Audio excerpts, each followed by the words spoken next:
Le Muséum d'histoire naturelle est un des 3 musées de la citadelle de Besançon. À l'intérieur, les visiteurs peuvent y voir toutes sortes de fossiles, squelettes et animaux empaillés. Et bien qu'en janvier, le monument ne reçoive plus de touristes, le muséum n'est pas sans vie pour autant.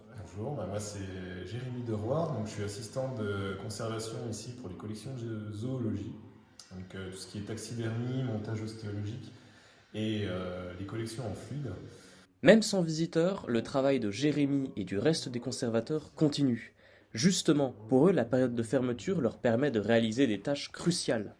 Donc là actuellement voilà, c'est fermé pour un mois. On a commencé avec le reste de l'équipe du muséum à ouvrir les vitrines, vérifier leur état. Donc on fait ce qu'on appelle un constat d'état. Euh, on s'assure qu'il n'y a pas de dégradation particulière au cours de l'année. Des attaques par les insectes qui viennent se nourrir en fait des restes biologiques, donc souvent dans les taxidermies.